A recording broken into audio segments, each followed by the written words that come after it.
Mesdames et messieurs, bonjour et voici notre deuxième journal en langue française sur Nile TV International. Le Premier ministre Moustapha Madbouli s'est entretenu jeudi avec le président du Conseil suprême de régulation des médias, l'ingénieur Khaled Abdelaziz, qui lui a remis le rapport final contenant les recommandations de la commission principale chargée du développement des médias égyptiens en vue de le présenter au président Abdel Fattah el-Sisi. Voici le point.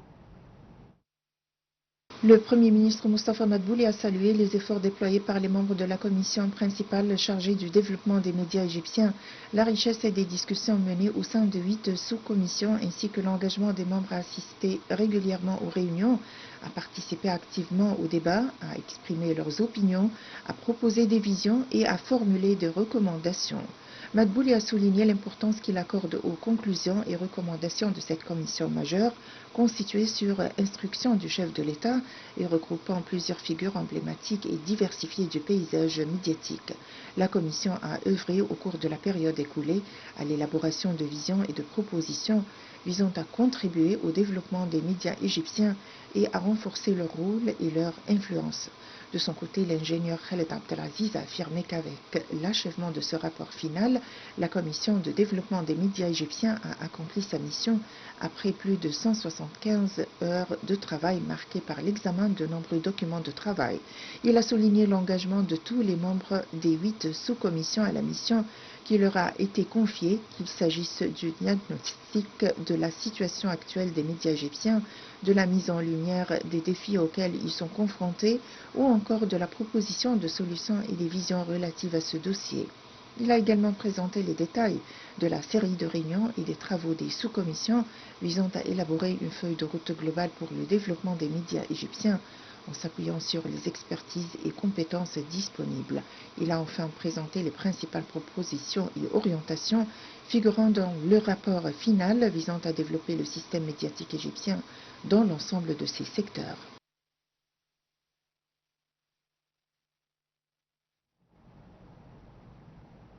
Lors de sa visite à Washington, le ministre du Pétrole et des Ressources minérales, l'ingénieur Karim Badawi, a réaffirmé que le ministère vise à approfondir le partenariat avec les entreprises américaines et à créer un environnement favorable à l'expansion de leur activité et à l'augmentation de leur production en Égypte. Dans ce contexte, le ministre du Pétrole a tenu plusieurs réunions. Voici les détails.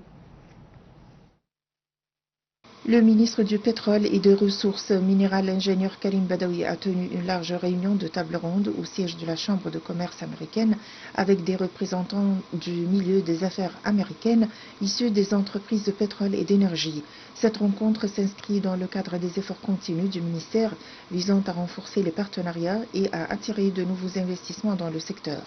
Selon un communiqué du ministère du Pétrole et des Ressources minérales, le ministre a présenté les évolutions du climat d'investissement dans le secteur du pétrole et du gaz, ainsi que les réformes et incitations mises en œuvre, en plus de la présentation de nouvelles opportunités d'investissement, ce qui contribue positivement à l'augmentation des flux d'investissement et à la hausse des niveaux de production. Il a également passé en revue les formes de coopération existantes et leurs résultats avec plusieurs entreprises américaines ainsi que leur réussite en Égypte. D'autre part, l'ingénieur Karim Badawi a tenu une séance de discussion avec les dirigeants de la société américaine Chevron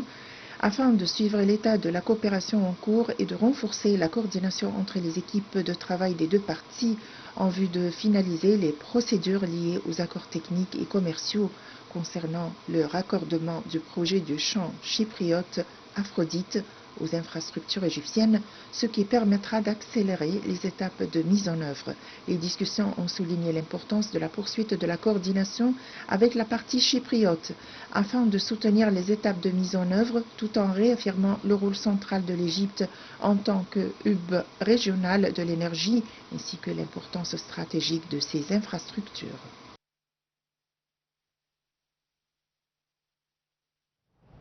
Le ministre des Affaires étrangères a eu plusieurs entretiens téléphoniques jeudi soir avec de hauts responsables En ce qui suit, nous allons les passer en revue.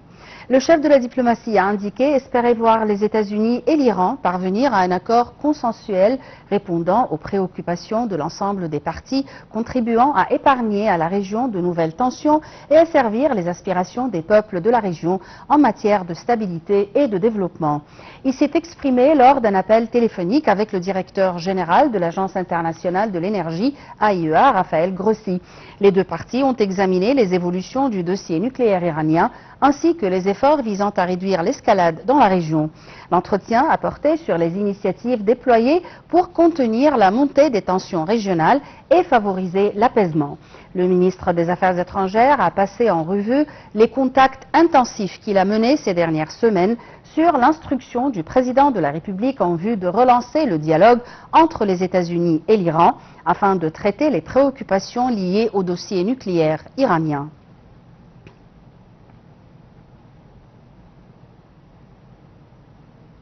Le ministre des Affaires étrangères, Badr Abdelghati, a reçu un deuxième appel téléphonique du ministre ukrainien des Affaires étrangères. L'entretien a porté sur les moyens de renforcer les relations bilatérales et sur l'évolution de la crise ukrainienne. Le chef de la diplomatie a passé en revue l'évolution des relations entre l'Égypte et l'Ukraine, soulignant l'engagement à renforcer davantage la coopération bilatérale dans les secteurs économiques, commerciaux, de l'investissement et du tourisme d'une manière qui serve les intérêts des deux pays. Il a également exprimé le vif intérêt de l'Égypte pour l'accueil d'un centre mondial de stockage, d'approvisionnement et de commerce des céréales et il a mis en avant les atouts de l'Égypte en termes de situation géographique et d'infrastructures logiques.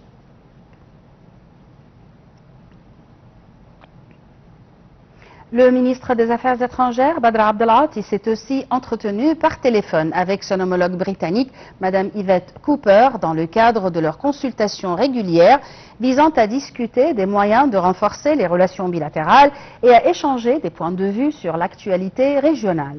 Selon le porte-parole du ministère des Affaires étrangères, Abdelghati avait souligné l'importance de consolider les progrès réalisés dans les relations bilatérales entre les deux pays,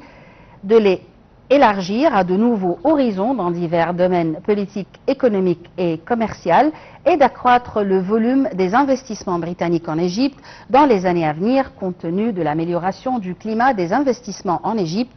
suite aux réformes économiques et structurelles mises en œuvre ces dernières années.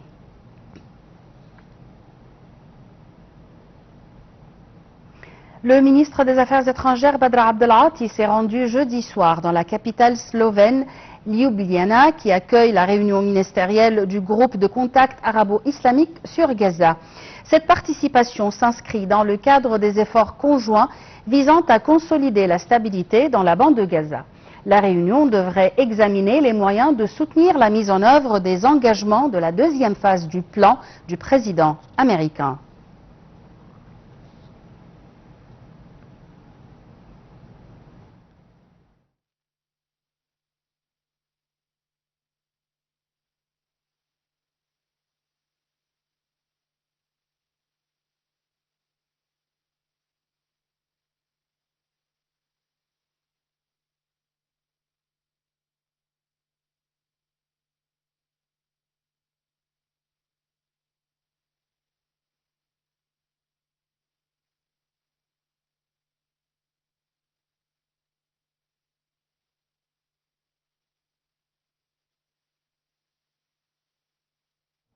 Deux Palestiniens sont tombés en martyrs par les tirs de forces de l'occupation israélienne dans les régions de Jabalia et Al-Waha dans le nord de la bande de Gaza.